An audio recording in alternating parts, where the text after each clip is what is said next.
Central, O Poder das Facções dentro do maior presídio do país, um filme de Tatiana Sager, baseado no livro Falange Gaúcha, de Renato Dornelles. De imediato, então, eu passo a palavra para a Cíntia Lusato, nossa mediadora, que vai chamar, então, os debatedores, para que a gente possa falar um pouco mais sobre esse filme, sobre os personagens, um pouco da história e um pouco do que a gente pode fazer para tentar mudar. Boa noite a todos. Então, eu de imediato chamo aqui ao nosso palco para nós conversarmos então acerca desse maravilhoso documentário, que é um soco no estômago de todos nós, em especial nós que operamos o direito, né? E que, não obstante, no meu caso específico, esteja no mínimo 2 turnos por semana lá na cadeia pública, no antigo presídio central, eu sempre me surpreendo ao ver o filme. A Tatiana, por favor, Renato, Zaluar e o Júlio César, podem passar.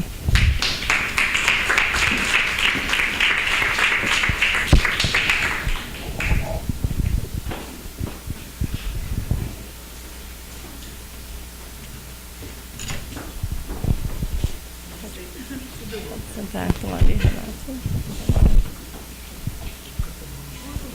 Podem escolher aqui onde se sentirem melhor. De imediato, então, eu vou apresentar cada um seu currículo. Começamos com o Renato Dornelles, jornalista há 30 anos, formado em jornalismo pela PUC em 1986, trabalha há 30 anos em veículos da RBS, começou como estagiário da RBS, durante um ano foi produtor, redator e repórter da Rádio Gaúcha ZH. Há 15 anos e meio, editor assistente do Diário Gaúcho e também colunista. Escreveu o livro Falange Gaúcha, História do Crime Organizado no Rio Grande do Sul. O tema serviu de conteúdo de uma série de reportagens publicada no jornal Diário Gaúcho, que rendeu ao autor o prêmio da Associação Rio Grandense de Imprensa de Jornalismo. Em 2007, o prêmio RBS de reportagem em 2008. Foi roteirista do longa Central, da série de televisão Retratos do Cárcere, do curta O Poder Entre as Grades e do curta Janete, Minha Vida Não é um Romance. E exerceu a codireção no longa Central e no curta O Poder Entre as Grades. A Tatiana é jornalista formada pela PUC e pós-graduada em Economia Social pela FIA-GRS, é sócia-diretora e produtora da distribuidora brasileira Panda Filmes. Dirigiu 2 curtas documentários, Janete, Minha Vida Não é um Romance e O Poder Entre as Grades.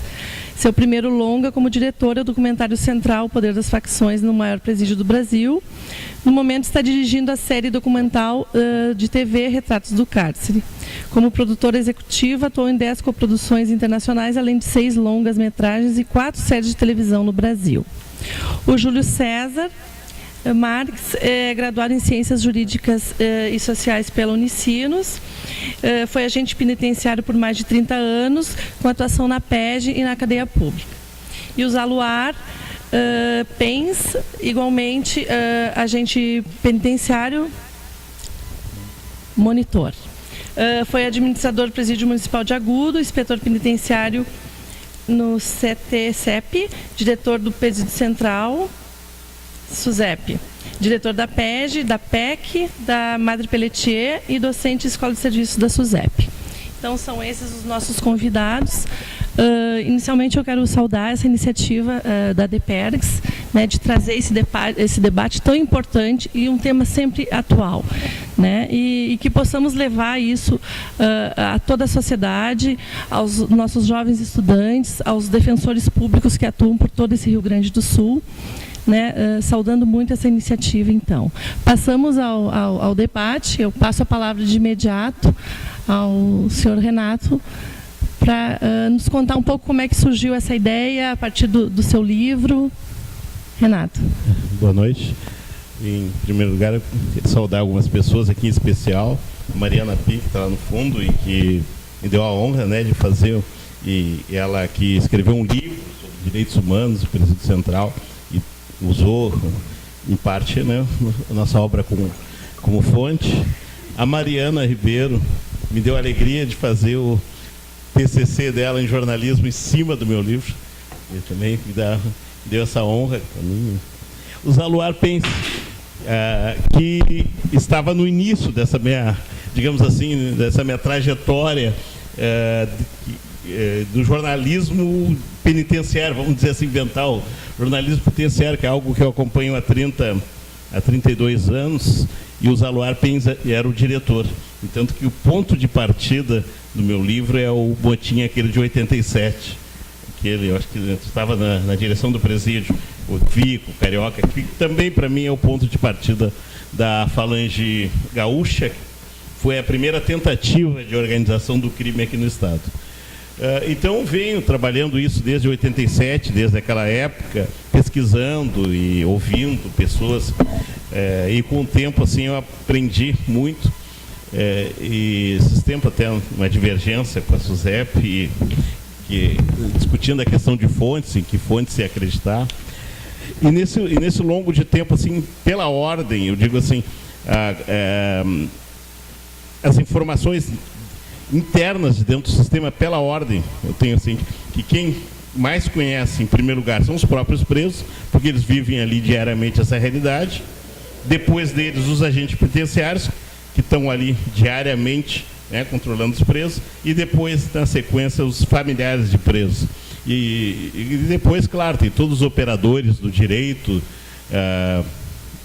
aos quais se inclui, evidentemente, os defensores públicos. Aliás, até tu colocasse na questão de como que nós podemos mudar essa realidade, e um passo, acho que foi dado pelos defensores públicos no Presídio Central, né? Eu acho que o primeiro passo foi dado pelos defensores, porque alguns anos atrás houve a denúncia de que, para ter acesso à Defensoria Pública, os líderes de facção estavam cobrando. Isso. Os defensores públicos tomaram uma medida para que isso fosse evitado. Então, acho que no momento, assim, quem mais tomou medida nesse sentido foi a Defensoria Pública, foram os defensores que trabalham lá dentro. Sim, sabe exatamente como é que funcionava. Hoje nós temos ainda um número ínfimo de defensores que atuam na cadeia pública, né? Ainda não é um número suficiente, como em todas as defensorias aqui do Estado e até do Brasil, né? Mas eu acredito que, em virtude disso, nós já conseguimos alcançar um grande número de apenados, e hoje mesmo a gente já consegue até identificar sérios problemas quando não são conduzidos para o atendimento da defensoria. Nós temos lá uma estrutura de atendimento, nós temos hoje defensores em todos os turnos lá no presídio, na cadeia pública, né, atendendo. Isso evitou, pelo menos em parte, o lucro, né, dos líderes de facção que estavam cobrando, porque tudo passa por eles, estavam cobrando, inclusive, as pessoas terem acesso. Mas aí, voltando à questão, em 2008, quando eu lancei o livro, aí a Tatiana, que tinha ficado um tempo, foi jornalista também, participou de grandes coberturas dos motins, e ela tinha voltado, estava trabalhando com cinema, ela foi no lançamento do livro, comprou o livro, 3 dias depois me ligou pedindo os direitos, e ali a gente começou a trabalhar junto, e trabalhar a série de trabalhos, que inclui então o primeiro curta-metragem, O Poder Entre as Grades, depois o Central, e agora já estamos no Retratos do Cárcere e em outros trabalhos. Uhum. Tatiana, então tu pode contar um pouquinho para nós como é que foi a chegada dentro do então Presídio Central para começar essas gravações, como é que foi tratado isso? Pois é, bom, queria agradecer muito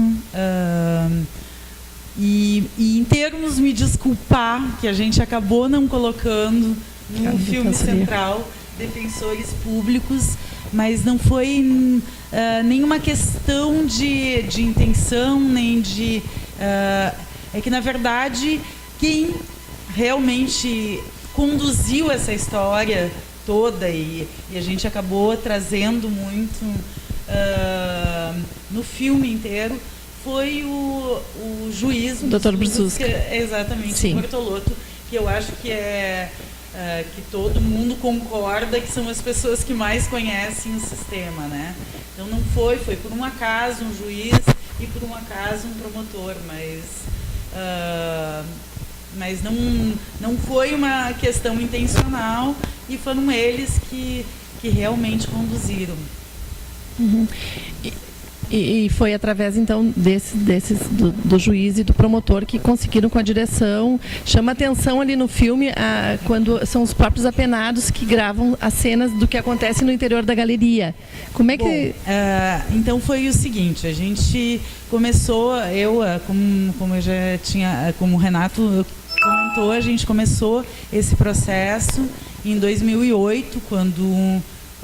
eu pedi os direitos e convidei ele para trabalhar, para a gente trabalhar junto. Nós já nos conhecíamos, cobrimos o motim de 94 juntos, eu pelo Correio do Povo como fotógrafa e o Renato como repórter na Zero Hora. E éramos amigos, muito amigos, desde essa época, né? Então, a gente começou a fazer essa parceria, acabou produzindo esse curta-metragem, que foi foi em 2010, mais ou menos, a gente conseguiu entrar num edital do FAC aqui em Porto Alegre, para curta-metragem, fez esse projeto, o Renato foi o condutor desse documentário, né, contando a história do crime organizado no Rio Grande do Sul, então bem baseado no livro dele, né, e a partir disso a gente viu que era muito necessário, a gente já tinha muito material gravado dentro do Central, acabou então decidindo fazer o filme sobre a situação do crime organizado atual. E para que melhor lugar do que o Central, né? Então, começamos a gravar bastante. E a decisão, desde o início, foi que a gente tentava entrar no Presídio Central, mas o lugar que a direção normalmente deixa as pessoas ou repórteres entrarem ou gravarem é no E1, né? Que todo mundo, na galeria do E1, que a grande maioria deve conhecer, que é o lugar modelo, né, do Presídio Central. Que é o chamado no filme Caminho dos Universitários, ali, que o promotor refere, que é para inglês ver, né? Só o que teria de bom dentro da cadeia pública. Que hoje parece que não chega a ter 30 pessoas mais nessa galeria. Que tem biblioteca, eu até deixei uma das câmeras para eles, ficam gravando, tem computador, tem tudo, né? Lá a comida diferenciada, tem uma ONG que trabalha com eles, essa Direito do Cárcere, da Carmela Grune, né, que trabalha uma vez por semana, então tá, e que mostra que é a porta quer dizer, é onde a vitrine. Do Presídio Central para a direção. E a gente sabia que isso não era isso que a gente iria mostrar e não queria mostrar de forma alguma, né? A gente já tinha muitos depoimentos de pessoas, de familiares, de pessoas em geral, quer dizer, o próprio juiz Brususka. Então a minha intenção era desde o início tentar fazer com que os presos gravassem a sua própria realidade. Já tinha acontecido um pouco isso, quer dizer, eu já tinha visto isso num filme, que é O Prisioneiro da Grade de Ferro, que os presos, através de uma oficina, gravavam dentro do Carandiru, né? E eu achei que seria uma das únicas possibilidades de se conhecer o que é o Presídio Central mesmo, ou mais de 80%, que é o fundo da cadeia, né? Que são essas galerias de facções. Então foi a partir daí que a gente começou essa negociação primeiro. Então, mas isso levou mais de 3 anos. Essa negociação, eu já estava desistindo, já queria voltar a recuar, não fazer mais filme, porque não tinha sentido a gente fazer filme sem mostrar o que era a realidade do Central. Daí foi, primeiro, a gente conversou com o juiz Brususka, ele sempre aceitou e achou que seria o caminho também, né, de fazer isso, mas daí falamos com direção, com SUSEP, a SUSEP concordou, né, que a gente fizesse, não chegou dizer que queria colocar câmeras lá dentro, mas a gente pôde entrar no presídio, começar a gravar, teve essa permissão. Daí começou com o diretor, o coronel Oswaldo, que não estava querendo, não permitia, não, sabe, tinha esse chefe de segurança também, o Major Guatemi, que era totalmente contrário, né, que a gente fizesse isso. Mas no final de 2014, eu acho, na troca de governo, quem entrou foi o Major Albuquerque. No final do governo Tarso, né, ele entrou como interino, e daí, através dele, é que a gente conseguiu essa autorização para falar com os líderes. Então, foi daí que a gente começou a fazer, a conversar então, com os líderes das galerias de facções, né, os 5 líderes das 5 facções que tinha na época, que eram os Manos, os Bala, os Abertos, Farrapos e Conceição. A gente me reunia assim, mais de 5, 6 vezes, né, com eles. A primeira vez eu reuni sozinha, a primeira nós dois, depois, a partir daí, porque o Renato continuava trabalhando na RBS, e eu vivia quando eu podia, eu estava assim, 100% na cadeia, né? E daí consegui me reunir mais algumas vezes, sempre tentando negociar com eles essa entrada de eles gravarem lá dentro, pegarem uma câmera e gravarem a realidade lá de dentro, né? Eles aceitavam, depois recuavam, foi assim complicado toda essa negociação, até que chegou um momento então que duas galerias dessas toparam, que foi a da Conceição, né, o Chu, que era o líder, e da Farrapos, que é o Mateuzinho, que já saiu. Quase todos os líderes, quando saíram, 13 desses líderes, no momento que saíram do presídio, foram mortos, né? E foi por aí. Foi por aí, então tá bom.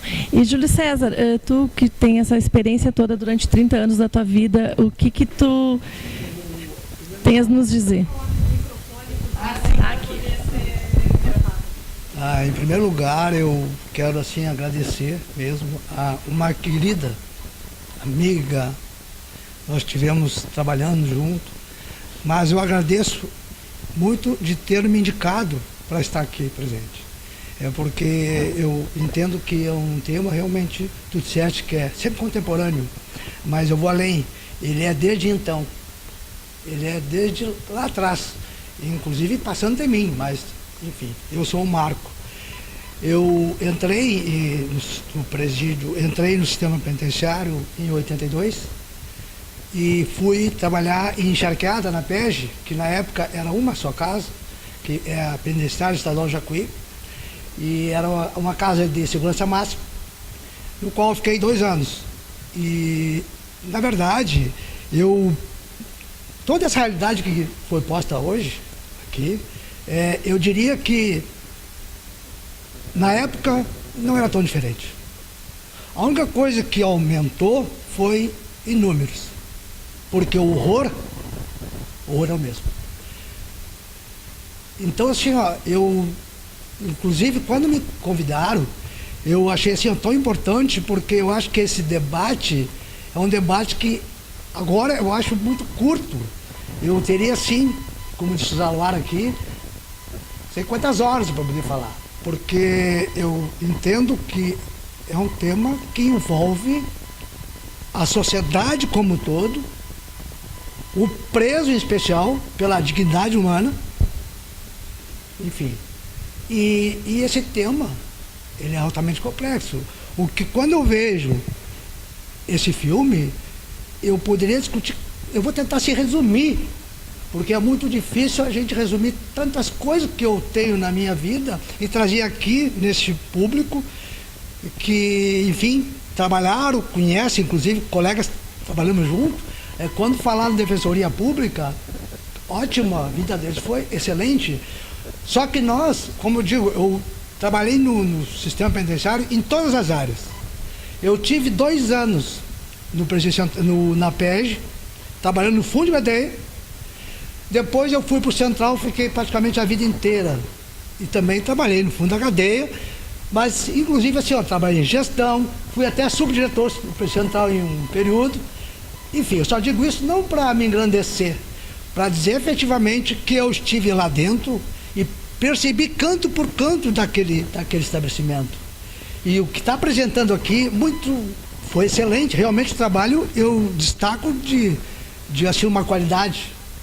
Só que eu também sou obrigado a dizer que isso que vocês estão vendo é a ponta do iceberg. É a ponta do iceberg. Porque tem muito mais realidade que a gente até percebe, porque eu não quero aqui discutir de poder ou não, mas a própria brigada militar, ela às vezes reduz um pouco algumas coisas. Né? E uma coisa que também me destaco também é assim, qual é a responsabilidade que nós, como sociedade, devemos interagir nessa relação? Porque há um adormecimento na sociedade e que ela não sequer, ela simplesmente assim, ela não quer violência, mas no entanto, ela não participa. Pois é, então eu vou falando, eu queria que tu quiser, eu tenho mais coisa para dizer. Mas se tu quiseres me segurar... Não, tu pode falar mais uns minutinhos, a gente tem um tempo razoável para cada um, depois vamos passar a palavra para o Quando eu vi o juiz falar que a situação se resolve através do trabalho, a impressão que eu tenho que todo esse diálogo, todo esse discurso foi em cima de uma consequência. Ou seja, da situação posta. Nós sabemos que o presídio, o sistema carcerário no país inteiro, há muitos anos já está assim, há muitos anos. E as autoridades só estão constatando uma realidade. E quando ele fala que resolver a situação e dar trabalho, tudo bem, eu acho que é uma forma, porque na época que nós trabalhávamos até tinha trabalho do preso. Só que assim, eu acho que, enfim, a quem interessa esse problema na sociedade, a quem interessa, deve ter algo além, um poder a mais que permite que isso aconteça, porque não estou falando em partido, também nem quero isso, mas passamos por todos os governos e ninguém discutiu isto, e ninguém quer continuar porque eles acham que isso é um lixo, mas isso faz parte da essência nossa. Eu vou terminar dizendo uma frase aqui com meu tio, polícia, lá há 35 anos mais ou menos atrás, me falou. Ele dizia, há 35 anos atrás, polícia dizia para mim, guri, hoje estão reclamando demais da sociedade, que estão assaltando, estão furtando. Mas eu vou te dizer uma coisa, o tempo vai passar e essas pessoas vão entrar nas casas dessas que foram assaltadas e eles vão querer entregar tudo. Patrimônio, eles vão dizer, não, nós não queremos o teu patrimônio, nós queremos a tua vida. Isso tem uma consequência grande. A verdade é essa. Isso tudo assim foi criado. Isso foi criado, isso é uma criação do homem, que nós criamos. E agora a gente não quer sustentar. A sociedade tem obrigação, junto, até porque a própria Constituição Federal estabelece isso, da segurança pública, onde diz, com clareza, segurança pública, dever do Estado, direito e responsabilidade de todos. Eu vou terminar por aí, mas eu quero dizer, eu gostaria que esse debate fosse muito longe e que muitas e muitas pessoas pudessem escutar e dialogar e participar, porque se nós não entendemos que eu não fazer uma introspecção profunda do meu ser e não me ver como ser humano, entender que eu, ser humano, sou separado do outro, está equivocado. Eu sou um ser humano que estou literalmente conectado com o outro, e aí sim, aí nós vamos mudar, nós vamos nos tornar um novo homem.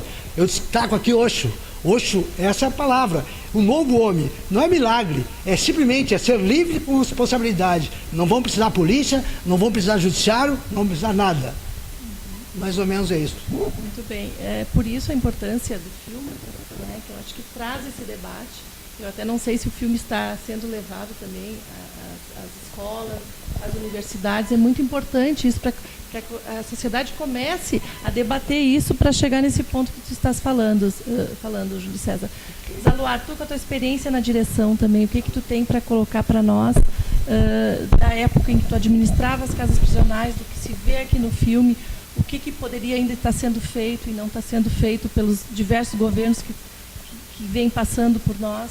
O que tu tens para nos dizer? Eu quero cumprimentar a todas as pessoas aqui presentes. Eu não vou destacar ninguém porque, particularmente, acho que conheço todos. Pelo menos, se não pelo nome, Magda, Fátima, etc. A doutora ali, que está atrás, Ana. De alguma forma eu conheço todos vocês. Há muitos anos, né? Há muitos anos eu enxerguei ele aqui, eu conheço de algum local. Então, assim, eu sempre digo assim, a gente foi adestrado para dirigir presídio. Mas eu tinha essa consciência de que estavam me manipulando para dirigir estabelecimento prisional. Eu tenho formação jurídica, eu fiz criminologia, fiz outros cursos correlatos, né, para poder entender as pessoas que estavam lá dentro, como era a vida dessas pessoas, a origem sociológica dessas pessoas. Como diziam as psicólogas, a vida biopsicossocial. Aliás, assim, eu tive uma euforia extraordinária quando foi promulgada a Lei de Execução Penal. Porque eu sempre pensei que nós tínhamos os meios e a tecnologia para poder reverter esta formação, essa vivência do preso. Eu não digo como dizia, eu achava horrível, do reeducando, o ressocializar. Ressocializar quem? Quem não foi socializado, quem não conhece o que é a sociedade. Porque assim, muitas vezes ele agride a sociedade sem saber a consequência daquele ato. É um ato muito mais de defesa pessoal, de sobrevivência, de que propriamente para agredir. Eu não sou, como disse o Júlio, político, nem de esquerda, nem de direita. Eu não estou defendendo nada. Eu estou defendendo aquilo que tu disse. Não vou repetir porque está na Constituição e todos vocês que estão aqui sabem do que a gente está falando. Mas assim, eu quero falar um pouquinho em relação ao filme. Irretocável. É um espelho de quem vivenciou o Presídio Central nos últimos tempos. Porque a Magda hoje, quando entrou ali, a Fátima, né, a Fátima acho que não chegou a pegar ainda esse tempo. A Magda, as assistentes sociais e outros, o Julinho, sentavam na porta da galeria, mandavam fechar a porta, botavam os presos no corredor e iam chamando para fazer o atendimento. E não precisava ninguém, não precisava nenhum agente entrar lá. Imagina, eu vou olhando o filme e me passando esse outro filme na minha cabeça. Imaginem, dentro do pátio do Presídio Central, na época de esse evento que ocorreu agora, dessa São João, né?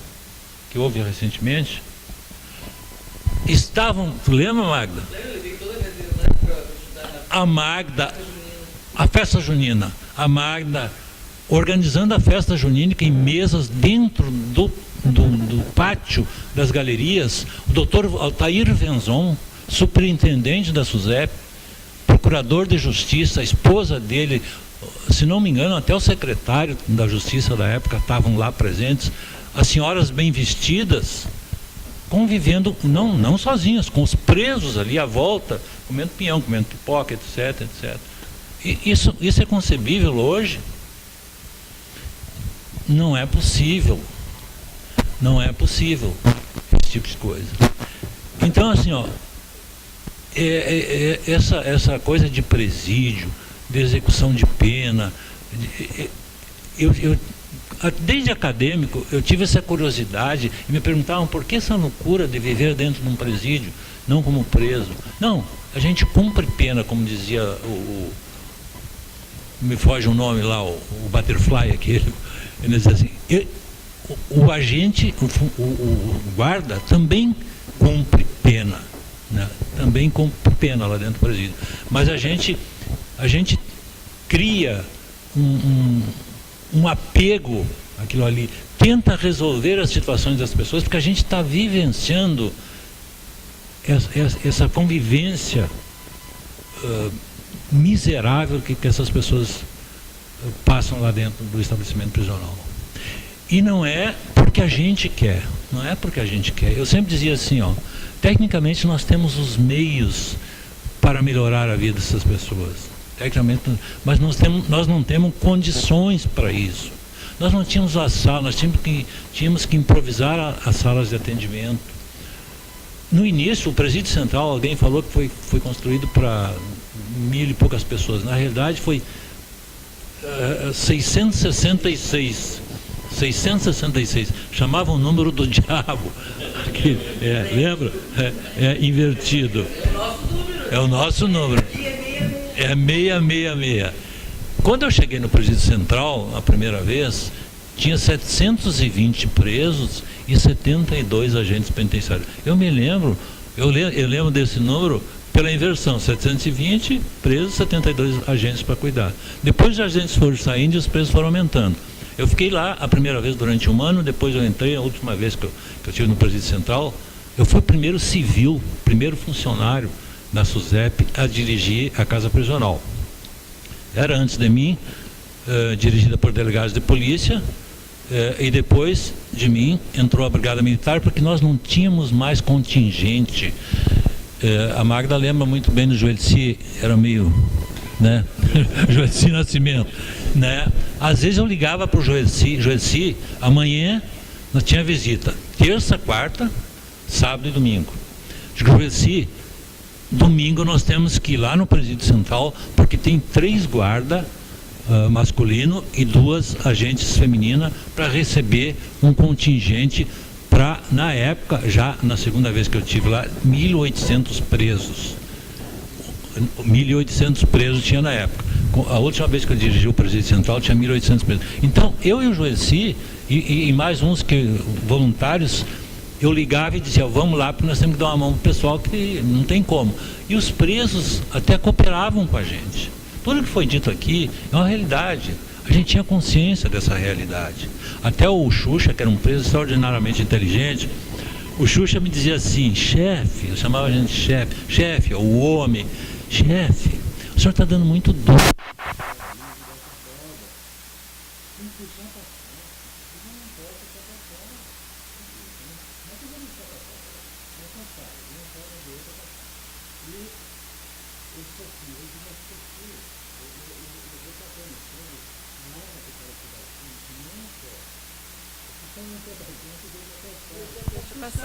E foram deixando.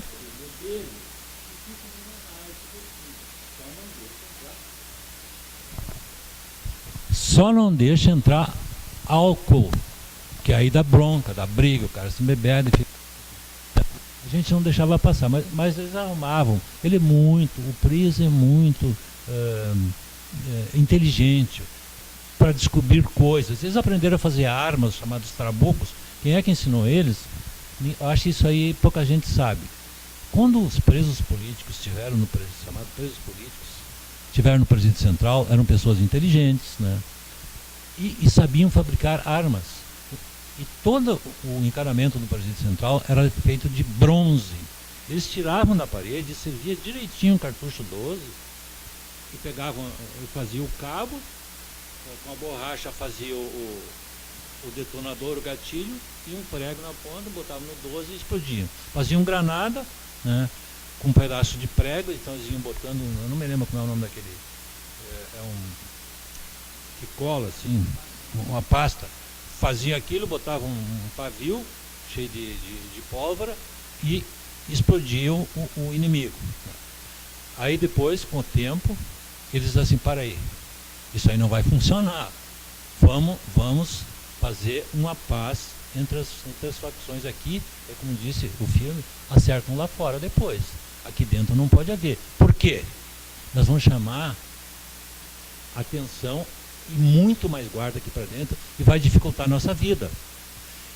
Então, houve uma negociação.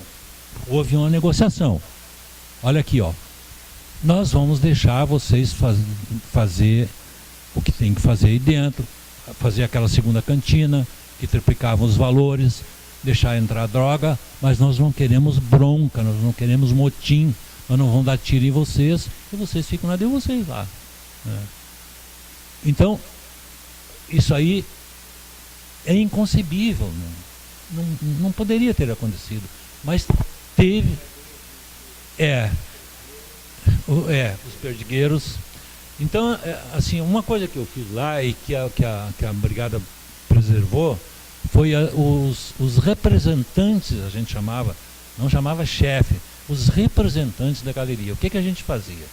O Joyceiro era meu chefe de segurança, o Osmair era o meu homem de confiança, porque a gente dizia assim, ó, o juiz mandava transferir um preso, chamava o Mato, para PEG. Aí ele se amotinava e não queria vir.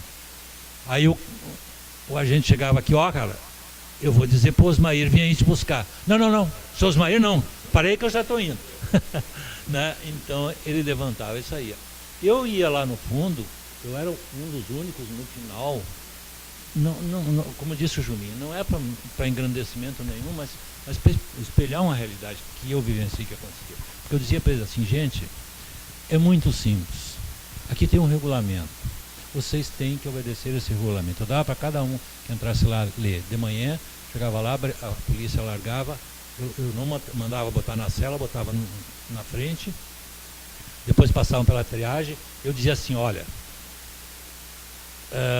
isso aqui tem gente que diz que é a porta do inferno. Não é a porta do inferno, é o próprio inferno.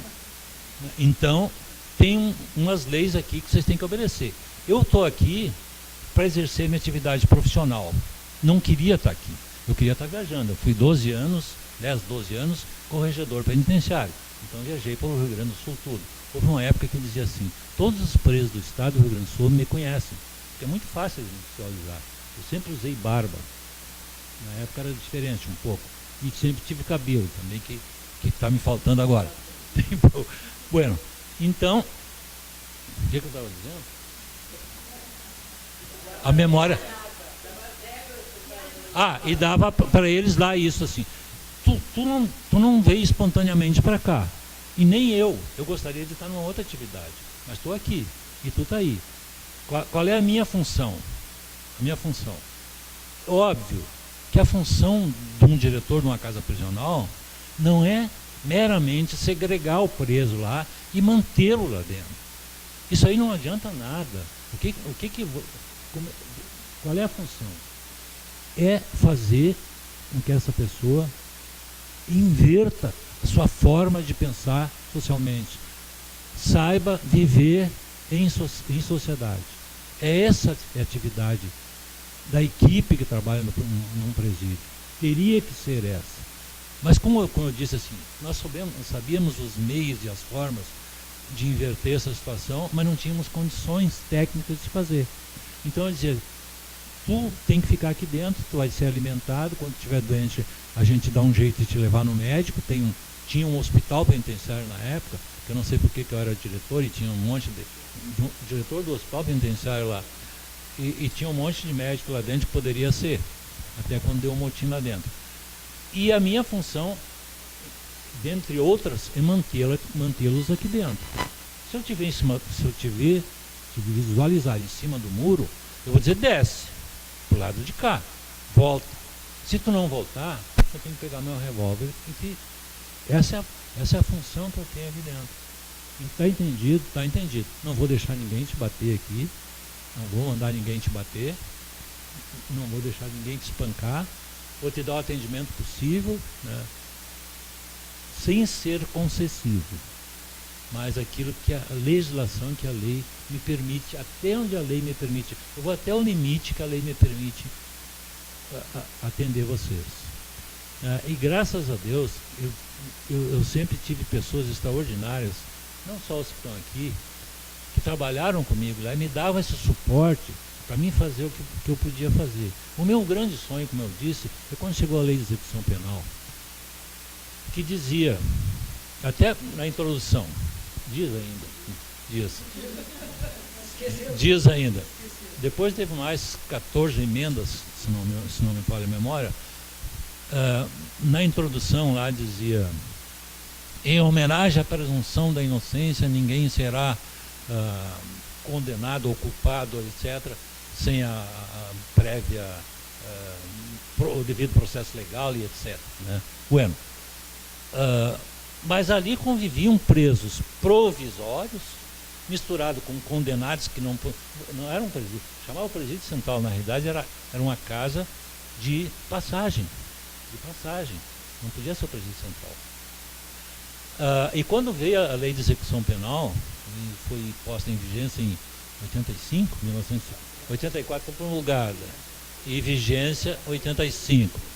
Então ali dizia que o preso provisório, quando entrasse no estabelecimento prisional, ele seria submetido a uma comissão composta de um psicólogo, um assistente social, um advogado e um médico, a CTC.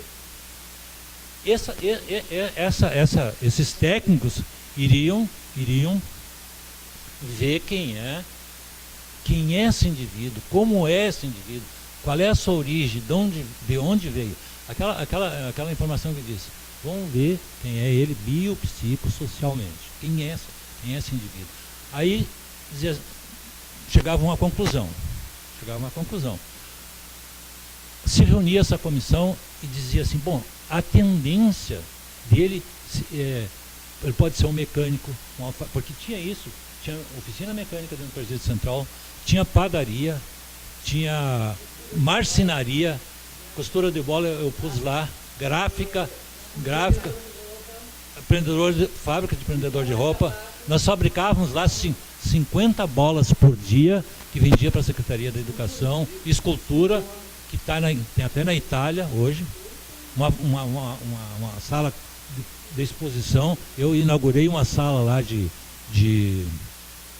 para mostrar as esculturas, ainda tem, mas esculturas que o Jaci, Pedra Sabão, fantástico, é um artista fantástico. Chegou um padre italiano, veio lá me procurar uma vez, disse, eu quero ver as esculturas do Jaci. Eu disse, como é que o senhor sabe? Não, é que um amigo nosso daqui, um padre brasileiro, foi lá e comentou, e ele veio do Central. Mas estava tudo misturado lá dentro da sala de exposição. E ele olhava e começou a separar. Ele separou todas do Jaci das outras esculturas. E para mim era tudo igual. Eu digo, qual é a diferença? A técnica. O cara era um artista nato. Eu vou me perdendo assim na história, mas fazíamos a CTC, né? Então ele tem tendência para isso, para ser escultor, para isso, a alfaiataria tinha. Aí a Magda veio com a ideia, de quando ela tinha alguma ideia. Rastinho de pó. Não, calma lá.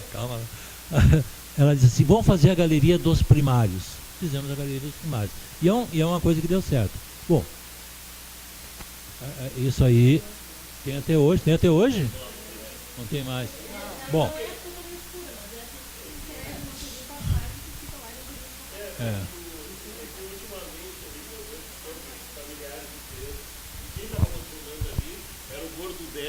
Aquele que agora saiu, é líder de facção, que saiu, ficou com 39 minutos com a tornozeleira eletrônica, arrancou e foi embora. E ele que estava controlando a galeria dos primários. Não, só concluir. Depois, essa comissão direcionava o preso até a condenação dele. Passava o processo, era condenado. E ele ia, e a comissão teria, a assistente social e a psicóloga e o advogado teriam que acompanhar esse preso e ver qual foi o efeito da prisão e do trabalho que foi destinado para ele fazer. Se estava dando certo ou se não estava dando certo. E aí emitiu um parecer para a progressão do regime. Eu achava uma excrescência, uma coisa errada, mas estava ali na lei de execução, de que o diretor do estabelecimento daria um parecer final. Bom, eu não sou psicólogo, mas aprendi muito com os psicólogos. Formação jurídica eu tinha, o resto eu sabia. O que acontecia depois? Eu pegava aquilo tudo, aqueles processos, dava contra ou a favor do parecer, botava embaixo do braço, ia lá no Scapini, doutor Scapini, saudoso doutor Scapini, já falecido, e ele chamava a doutora, que era promotora, uma moreninha, e o escrivão, e a gente se reunia numa sala, nós nos reuníamos numa sala, e ele pegava assim, esse aqui é o Júlio, o que tu acha? Não, esse aqui não podemos largar, doutor. Se largar esse aqui vai aprontar. Tornozeleira eletrônica era uma utopia na época, nem se falava naquilo. E esse aqui? Não, esse aqui dá para largar. Então, eu voltava, e o escrivão já dava o despacho ali. A promotora concordava, nós concordávamos, e levava lá para o presídio central. Então, eles achavam que eu era o melhor advogado que tinha, porque eles pagavam eventualmente um advogado, levava 6 meses ou mais. Né? E os nossos lá, era rapidinho. Às vezes, eles mesmos levavam lá. Então, aquilo solidificou na minha cabeça, assim, ó, se eu pudesse diminuir essa população carcerária, individualizar essa pessoa, direcionar efetivamente a um trabalho, porque nós tínhamos um banco lá dentro. Eu vou ter que me estender um pouquinho, posso? 5 minutinhos. Foi quando concorreu, só para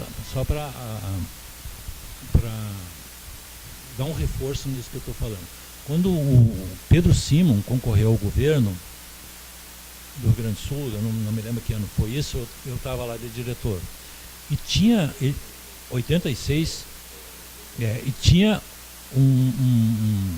uma pessoa que era fazia propaganda para ele, um executivo de Caxias do Sul, extremamente inteligente.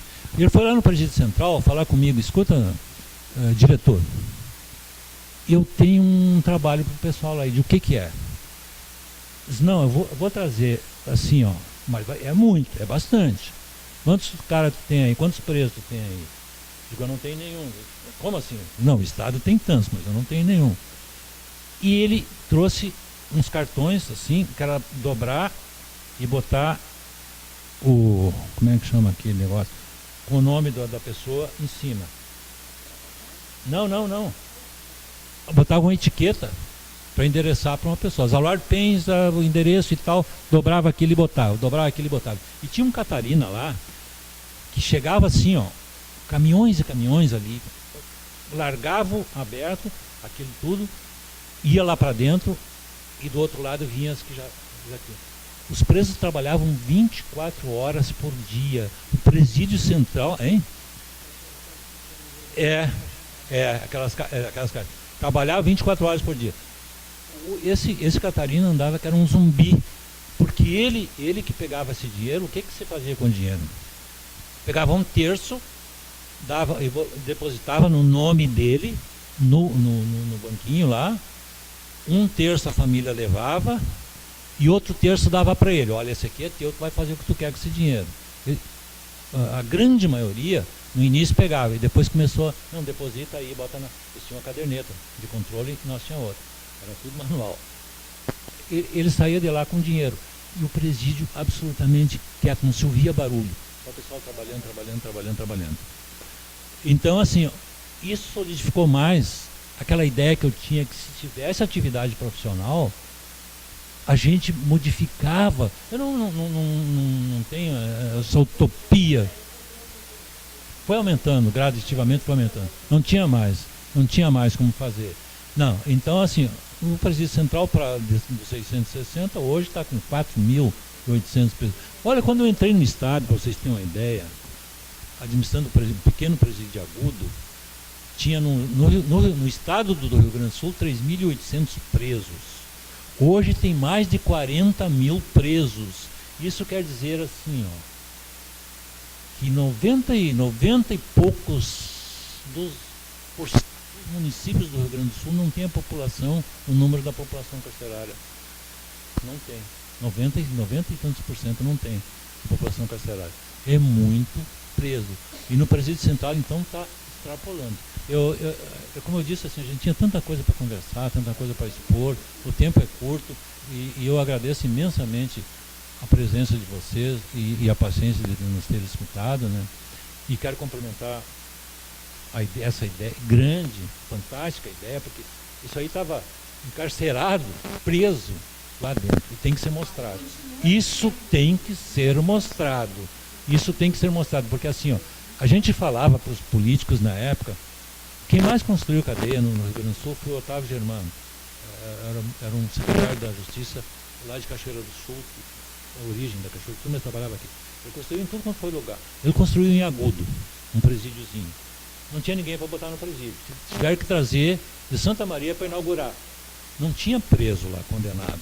E aí o que aconteceu? Um dia ampliaram o presídio e eu, como corregedor da região, fui lá, em nome do secretário, falar e tal, dizer umas palavras. E o prefeito me disse uma coisa que eu nunca mais vou esquecer. Né? Ele disse assim, agradeceu e tal, né? O presídio já tinha ampliado, já tinha 7 caras lá da região. Ele disse assim, eu não me orgulho pelo número de presos nativos daqui da região que estão presos hoje. O meu presídio estava com umas 20 pessoas. Mas cada município tem que ser responsável pelo seu preso, que se criou e tem as suas origens aqui. E bem pelo contrário, uma época tinha uma advogada que recorria ao interior e trazia presos de origem urbana para trabalhar na CPA, porque ele sabia lavrar na enxada, ele sabia o serviço braçal, ele sabia trabalhar com gado, que lá tinha mais de 1.000 cabeças. Era 1.600 hectares de terra. Né? Então, desculpa, perdão. Eu agradeço. Tá aqui. Realmente... Pois...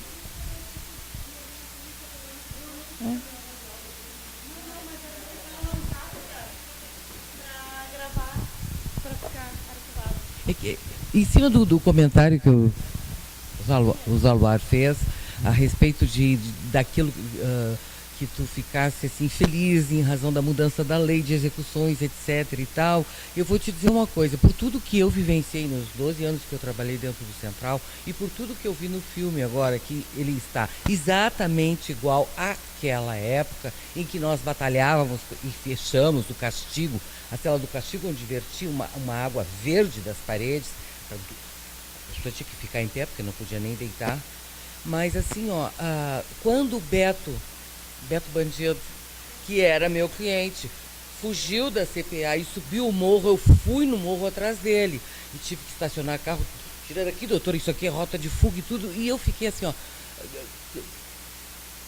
lamentando, eu acho que é uma palavra muito, muito singela para dizer, mas assim, como mãe eu vi as mulheres lavando roupa a céu aberto, com as crianças pequenininhas assim, ranhentas, literalmente, e outras de 12 anos com armas na mão, outras com binóculo, olhando para baixo, então para a cidade, o asfalto, para ver se não vinha vindo, eles ficavam de olheiro para dizer, olha, a polícia está vindo. Então eu dizia assim, que não adianta tu dar todas as condições, claro que isso é bom para a pessoa humana, mas isso não vai resolver a criminalidade, não vai mesmo. Então, junto com, vamos dizer assim, a exibição deste filme, quando, e se possível, ele for, vamos dizer assim, exibido para pessoas que detenham o poder, tentar ver assim, vamos dar então a escola e a educação para essa pessoa não ficar já nascendo e crescendo e vivenciando a criminalidade. Do que tu espera daquele guri de 12 anos e aquele outro ranhentinho de 5 anos que está todo mundo ali com a arminha na mão, com o binóculozinho? Não é possível isso. tem que pensar neste lado quando, vamos dizer assim, exibir o filme. Só isso.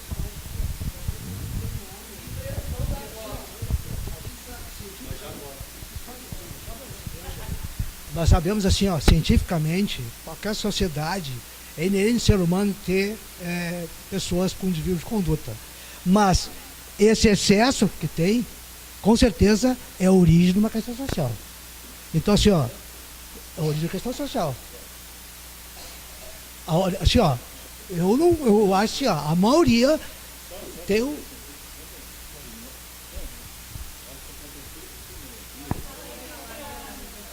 Quando eu fiz criminologia, então tinha várias tendências de escolas, etc, etc. E tinha uma chamada Escola Sociológica Francesa, que não era nenhuma escola, nenhuma tendência, era uma coisa assim. E foi meio que deixada de lado. Eu sempre fui meio assim, relutante em excluir do meu repertório. Porque a tese de quem era contra dizia assim, a pobreza gera a criminalidade. Logo, a pobreza. Mas foi o que falou? Sim. Isso no ser humano, em qualquer sociedade, tem um limite mínimo de delinquência, entre aspas. O resto é fruto de não assistência para criar... Eu entendi isso. Então eu entendi isso. Bom, mas na realidade assim, ó, aí pela lógica todo pobre deveria ser delinquente. Na realidade não é. Mas esse debate vai ficar para um outro dia. Né? Agora, uma questão que chama muito atenção aqui no filme, e que hoje a realidade física do Central já é outra, né?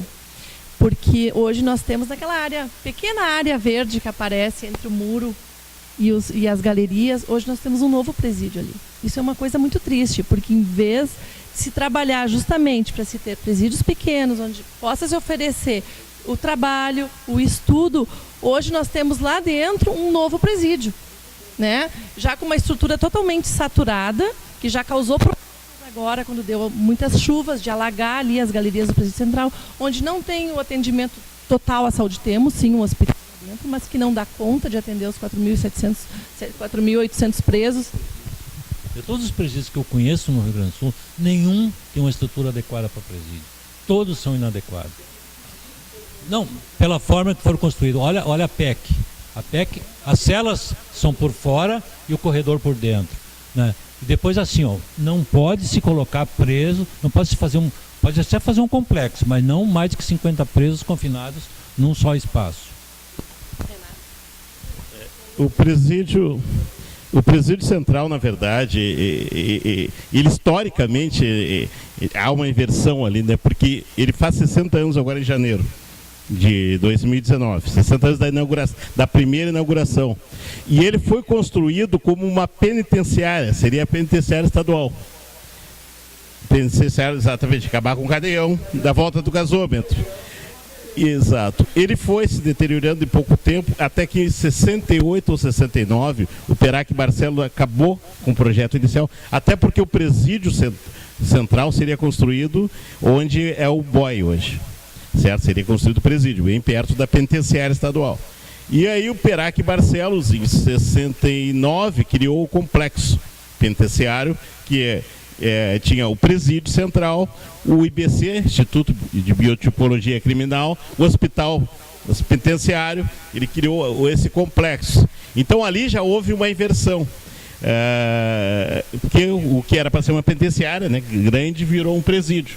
E hoje, agora, minha surpresa, o secretário César Chime anunciou que o que está se construindo ali com 500 vagas atrás do presídio central vai ser a penitenciária. Eu digo, uma nova inversão histórica para o seguinte, porque a penitenciária para 500 vagas, o presídio ou cadeia pública, que era para ser para presos provisórios, abrigando 4.500, tem uma inversão, porque o preso provisório devia ser exceção. Devia estar onde tem menos vaga e os condenados onde tem mais vaga. Então, se mantém um erro histórico que vai completar 60 anos.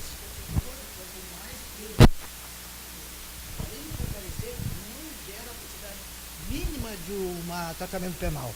Aliás, tratamento penal, Magda, eu digo, eu passei a vida inteira como assessor jurídico fazendo parecer, porque eu tinha que fazer, quando a LEP apareceu, foi, aí tratamento penal, não dá, individualização da pena, pessoal, impossível. Só que assim, ó, eu destaco o trabalho de nossos colegas, a gente, todos que estavam lá dentro, eles davam de si, só que assim, ó, maquiavam, porque nós tínhamos que fazer um trabalho porque alguém pedia para alguém pedia porque a sociedade está cobrando. Então assim, ó, se gastou milhões de reais para nada, porque se não é possível, eu sei porque eu trabalhei diretamente, tratamento penal vinha milhões, aí movimentava, tirava o pessoal do CTC, porque vinha não, agora tratamento penal, tirava o pessoal do CTC, conclusão, problema no regime semiaberto, pronto. Então, é um debate muito grande, mas é terrível quando a gente vê que gastamos milhões e está um processo louco. Não sei como é que estamos com o tempo, Juliana, no limite. O José Augusto, então.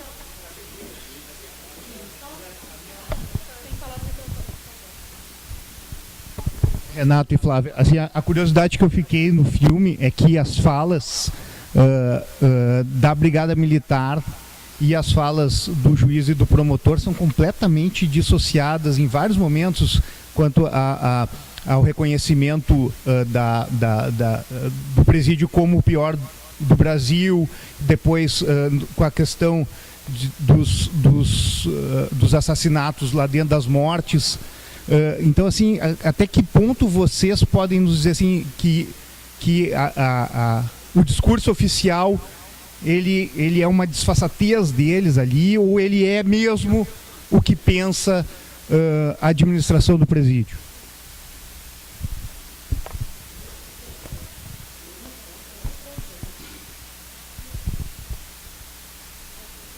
Não. Eu diria assim, ó, sinceramente, com todo o respeito da Brigada Militar, mas maquiaram, claro, porque assim, ó, o regime da Brigada Militar, eles não estariam jamais autorizados para falar coisas diferentes. Só para dizer assim, ó.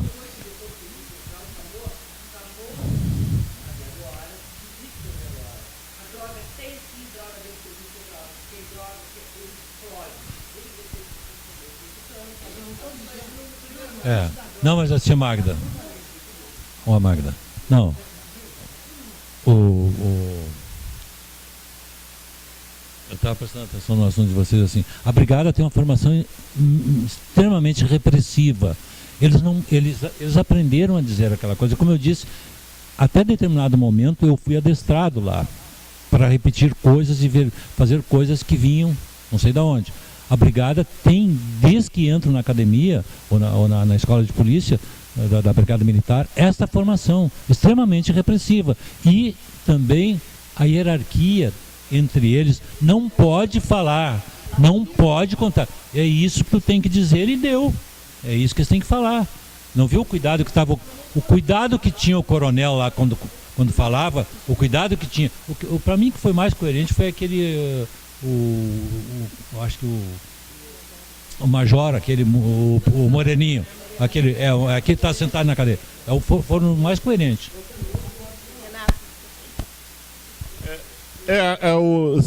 Quem ali falou diferente pela Brigada foi o major Albuquerque, que é um negro, sociólogo, que era o interino. Ele falou realidades, vamos dizer assim. Ele até assumiu que exato, ele tem uma outra visão. E os dois, os outros dois, e principalmente o coronel Oswaldo, a gente conversa assim, fora dali, evidentemente conversou, quer dizer, a gente sente o seguinte, que ele tinha ali a missão de defender o Estado. Ele se sentia ali o Estado. Então ele sentia que não podia trazer à tona a realidade do presídio. Ele tinha que tentar disfarçar. Ele não foi uma questão de maldade, tanto que no final, pode ver que o pensamento dele ali... tentou trazer ele um pouco, porque era um papel que ele teve que fazer, ele tinha que fazer. E eu tenho pena até do que a gente fez com ele, colocando ele quase como contraponto em todo o filme. E a gente, no final do filme, eu acho que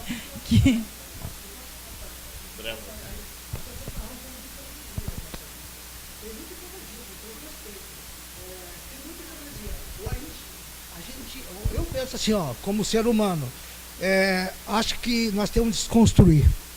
Assim, ó, não estou entrando, não é um processo político. Nós temos que desconstruir tudo que botar na nossa cabeça, porque tudo que está na minha mente, tudo, quase tudo, é coisas que é uma hipnose coletiva. Portanto, muitas coisas que eu falo até porque, enfim, já me tinha que tem que falar. Por isso uma meditação, por isso uma introspecção. Se eu atingir o meu ser profundo, aí sim. Porque assim, não é, pessoal, já eu vou ser aqui malzinho. Não, pessoal, a sociedade, nós estamos muito hipócrita. Muito hipócrita. Ou a gente começa a falar a verdade, assumindo a responsabilidade, ou então é o seguinte, nós vamos ficar daqui a 10 anos, vamos fazer outro filme muito bonito, realmente. Porém, a mesma realidade. Então, falando em filme, eu não sei se vocês quiserem, tiver um tempinho agora ainda, de 2 minutos, para mostrar os teasers do que a gente está fazendo agora, que é uma continuidade disso, que seria Retratos do Cárcere, né? E querem...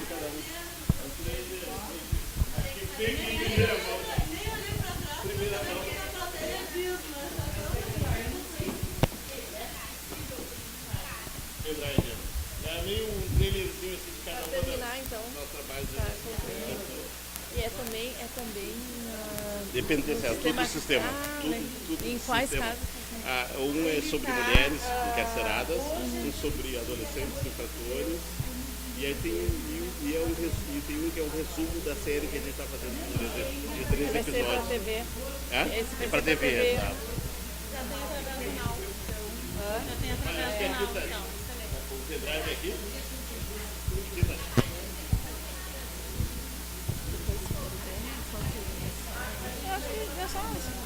Eu retorno para encerrar, então, para agradecer a presença de todos. Quer encerrar? Eu que faço? Pode fazer. Acho que finaliza. São 10 da noite.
Eu comecei a traficar, né?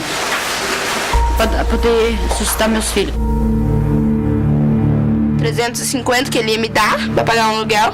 Eu fui ver um kitnetzinho baratinho e ele disse, não, eu te dou esse dinheiro, só quero que tu faça isso. Eu peguei a droga, coloquei dentro de mim, do meu corpo, e trouxe pra dentro do presídio. Eu recebi 2 condenas de 2 anos e 7 meses semi-aberto, tá cursando regime fechado. Tô 10 meses fechado, perdi minha mãe faz uma semana, tô cabendo nessa. Nayane, tem que ver se tem que superar um incidente. A minha revolta começou com tudo aos 13 anos, porque meu pai ficou 12 anos preso, meu pai era assaltante também, né? Na verdade, gente...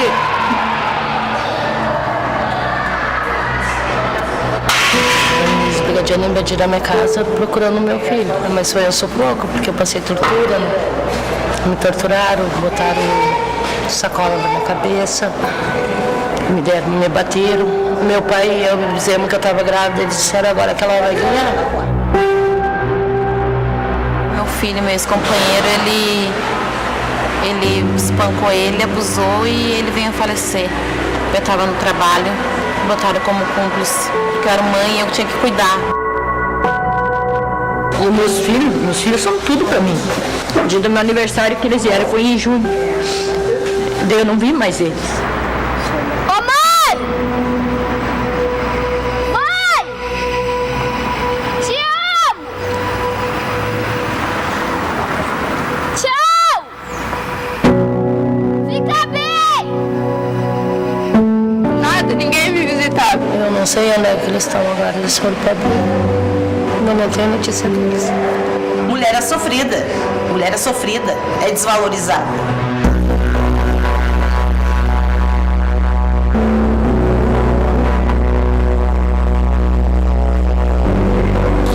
É igual o ditado, a gente é o esteio, né? Cai o esteio, cai tudo.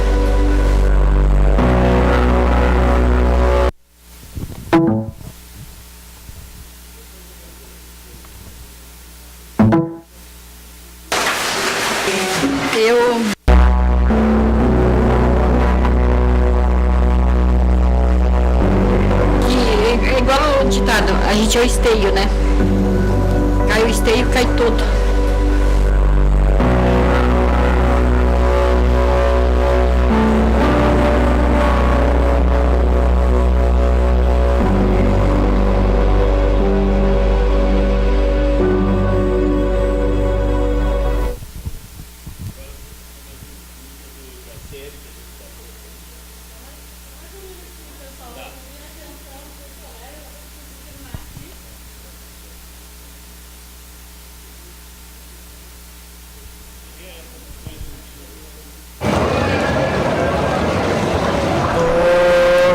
Tô à beira de fazer uma loucura. Esse lugar é o inferno. Esgoto aberto. A palavra-chave para entender o sistema carcerário brasileiro é a palavra precariedade.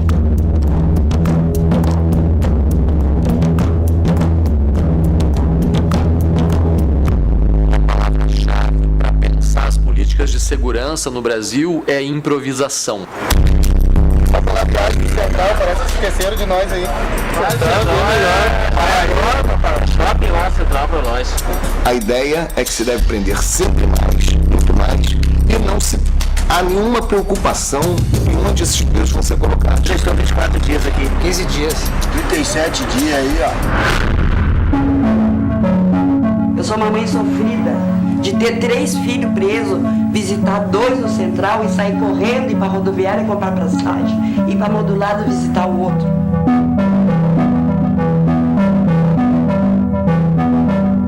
Familiar do preso é como se fosse um detento que nem eles. Eu sou visita do central já faz anos. O que acontece? Elas reclamam, elas tratam as mulheres também mal, elas tratam as pessoas que nem uns cachorros, como se fosse uma criminosa. Tá no livro da galera que o preso tem direito ao trabalho, entendeu? Para a sua ressocialização. Só que, infelizmente, na oportunidade não tem conseguido. Mas o cara não sabe o que é o trabalhar na chave. E aí que começa o inferno. O inferno dentro do inferno. E por ele ter vestido um jaleco, ter sido trabalhador no presídio, ele ficou, aspas, queimado com os outros presos. Já me agrediram, já puxaram facão para mim nas galerias. Outro grupo identitário que também disputa esse jovem são as igrejas neopentecostais.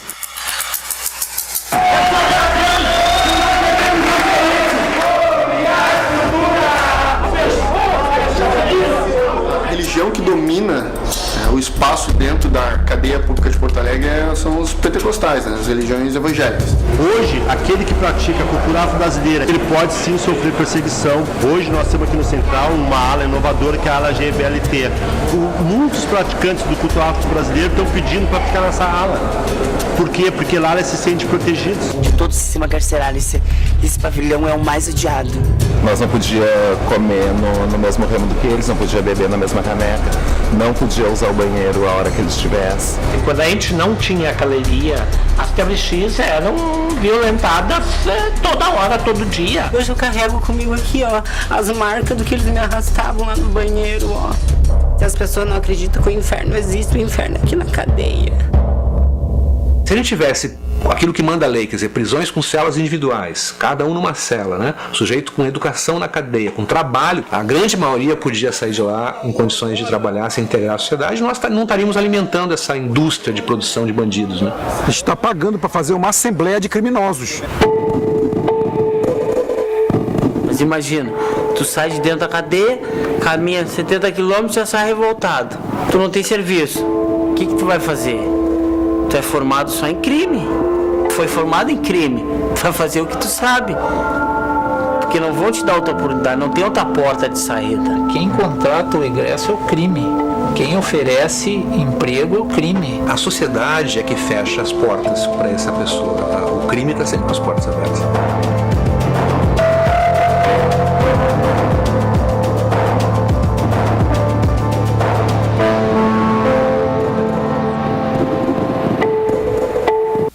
Bom, para encerrar, então, nós agradecemos a presença de todos aqui nos nossos debatedores em especial. Muito obrigada pela oportunidade de debater esse tema tão atual.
A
minha profissão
Agora está